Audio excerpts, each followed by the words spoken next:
다 같이 사도신경으로 신앙 고백하도록 하겠습니다. 전능하사 천지를 만드신 하나님 아버지를 내가 믿사오며 그 외아들 우리 주 예수 그리스도를 믿사오니 이는 성령으로 잉태하사 동정녀 마리아에게 나시고 본디오 빌라도에게 고난을 받으사 십자가에 못 박혀 죽으시고 장사한 지 사흘 만에 죽은 자 가운데서 다시 살아나시며 하늘에 오르사 전능하신 하나님 우편에 앉아 계시다가 저리로서 산자와 죽은 자를 심판하러 오시리라. 성령을 믿사오며 거룩한 공예와 성도가 서로 교통하는 것과 죄를 사하여 주시는 것과 몸이 다시 사는 것과 영원히 사는 것을 믿사옵나이다. 아멘.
자유함이 없는 자 피난처가 되시는 성령님 계시네. 주의 영이 계신 곳에 참 자유가 있다네. 진리의 영이신 성령이 오셨네. 성령이 오셨네. 성령이 오셨네. 내 주에 보내신 성령이 오셨네. 우리 인생 가운데 신이 찾아오셔서 그 나라 꿈꾸게 하시네. 성령이 오셨네. 성령이 오셨네. 내 주에 보내신 성령이 오셨네. 우리 인생 가운데 신이 찾아오셔서 그 나라 꿈꾸게 하시네.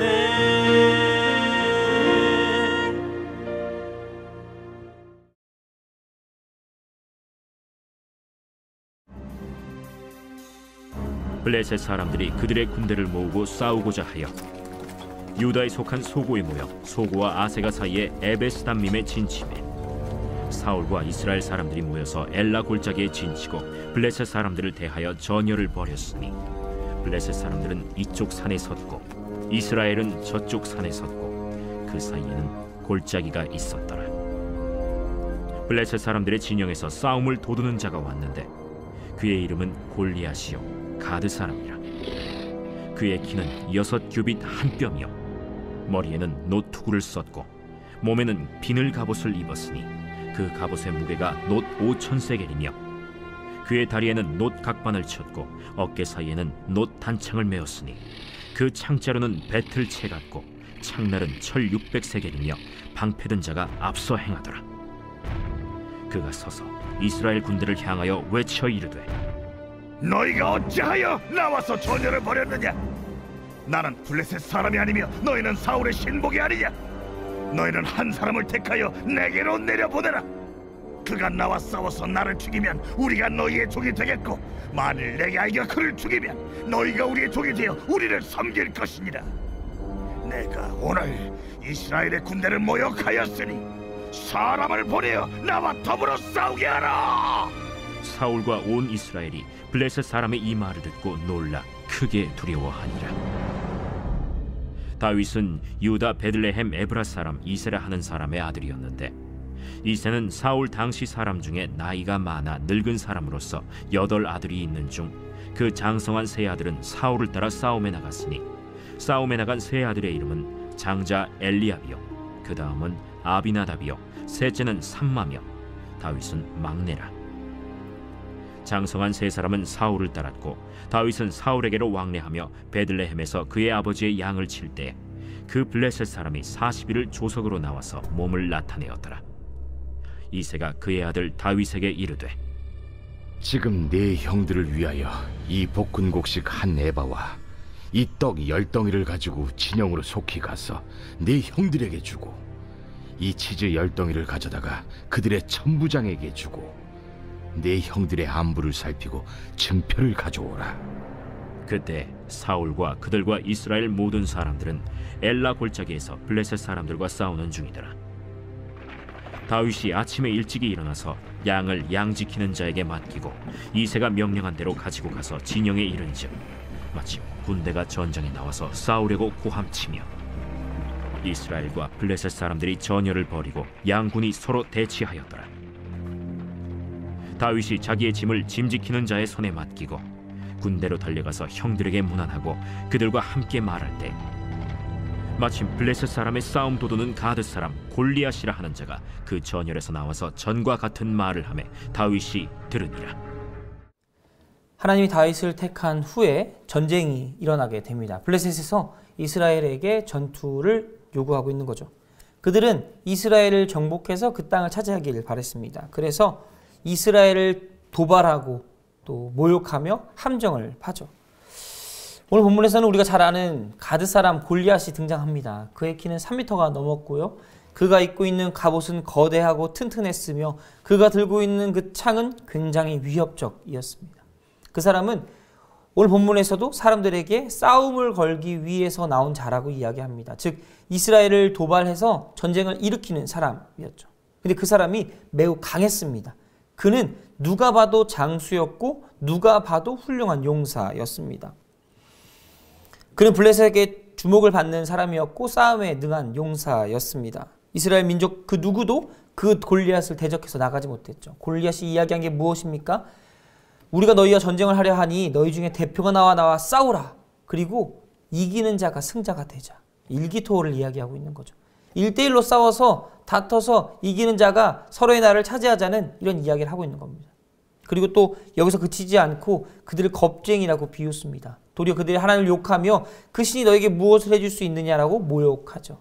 하지만 이스라엘 백성들은 한마디도 하지 못합니다. 오늘 본문을 보시면 아시다시피 이 일이 40일 동안이나 지속됩니다.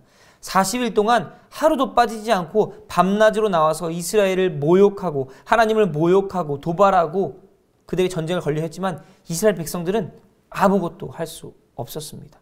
참은 게 아니죠. 그들은 두려워서 아무것도 할 수 없었던 것입니다. 40일이라는 긴 시간 동안 이스라엘 백성들은 묵묵히 이 도발을 견뎌냅니다. 화는 났지만 그저 참을 수밖에 없었죠. 할 수 있는 게 아무것도 없었기 때문입니다. 혹시 분노조절 장애라는 말을 들어보셨습니까? 많은 사람들이 아무렇지도 않게 사용하는 단어죠. 이 분노가 났을 때, 화가 났을 때 이 화를 다스리지 못하고 분출해야만 하는 사람들이 있습니다.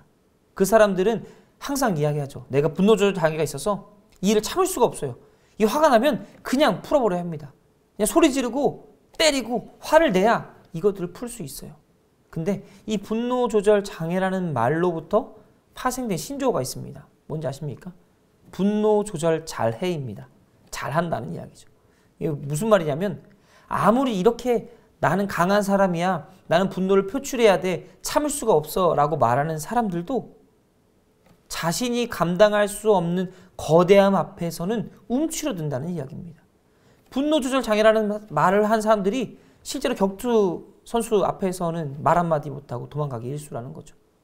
남들 앞에서는 나 굉장한 사람이야, 나 강한 사람이야. 나는 화를 참지 않아 라고 이야기하지만 실제로 그 인생에 있어서 진짜 강한 사람 만났을 때 그는 아무것도 할 수 없는 초라한 인생이 된다는 걸 의미합니다. 이처럼 사람은 진정한 두려움 앞에서는 움츠러들 수밖에 없습니다. 당연한 거죠. 인간으로서 너무 당연한 일입니다. 하지만 이것들을 이겨낼 만한 뛰어난 힘이 있다면, 또 배경이 있다면 말은 조금 달라집니다. 사자 앞에서 새끼곰이 어떻게 싸움을 걸 수 있겠습니까? 아무리 강한 새끼곰이라고 하더라도 사자는 이길 수 없죠. 근데 이 새끼곰이 사자에게 으르렁댈 수 있는 시간이 있습니다. 언제일까요? 뒤에 어미곰이 있었을 때 사자를 향해서 새끼곰은 으르렁댈 수 있습니다. 싸움을 걸 수 있다는 거죠. 왜? 어미곰이 자신을 지켜줄 거라는 확신이 있기 때문입니다. 아무리 싸움을 잘해도, 아무리 힘이 세도 그보다 더 거대한 사람이 뒤에 나를 지키고 있다면 우리는 그것들에 대항해서 맞서 싸울 수 있다는 겁니다. 결론적으로 이야기하면 누가 나를 지켜주는가에 따라서 내가 그 상황과 태도를 결정할 수 있다는 거죠. 골리앗의 모욕에 40일동이나 묵묵부답이었던 이스라엘과는 다르게 다윗은 이 이야기를 듣자마자 분개합니다. 왜 그랬을까요?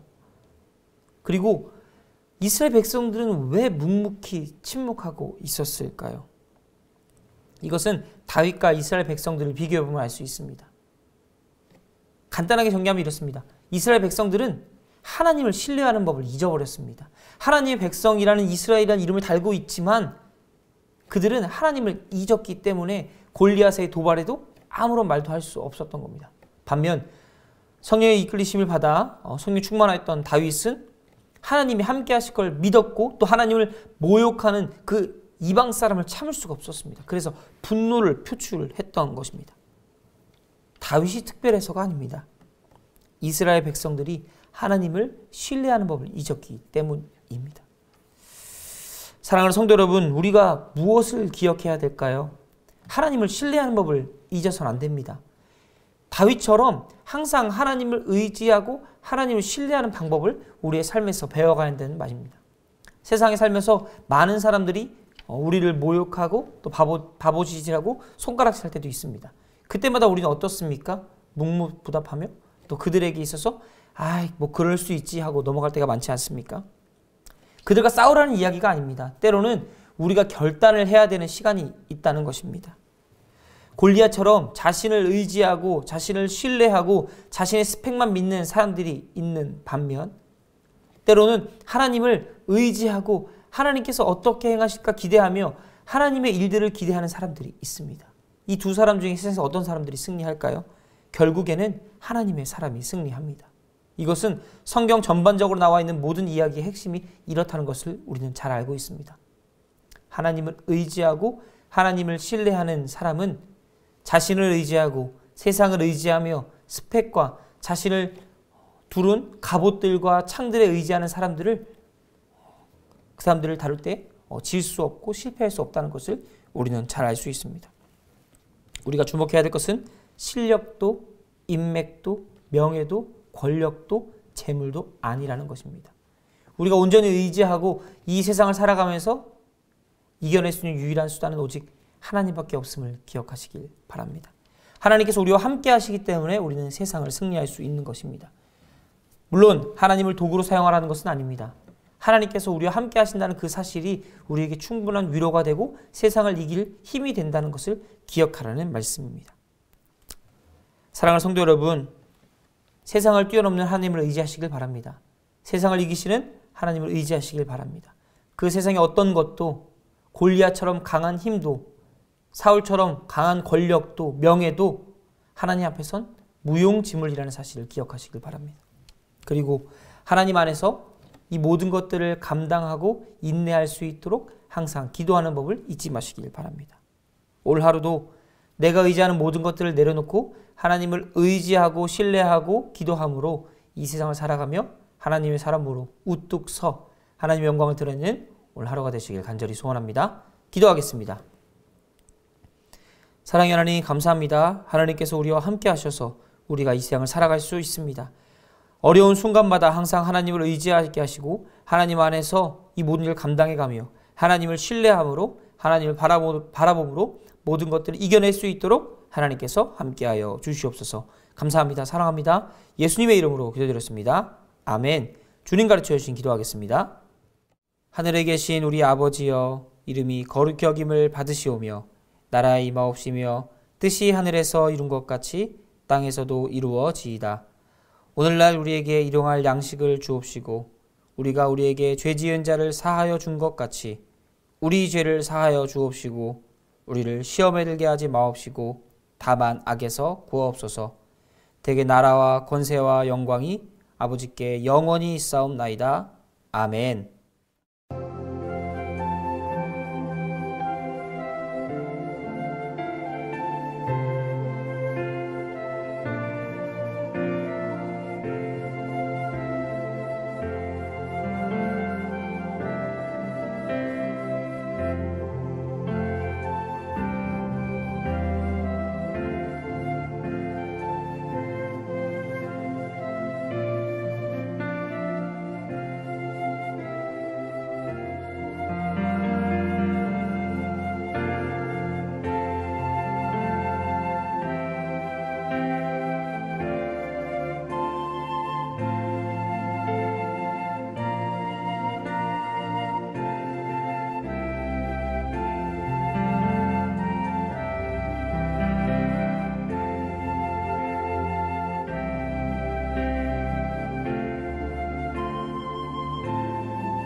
주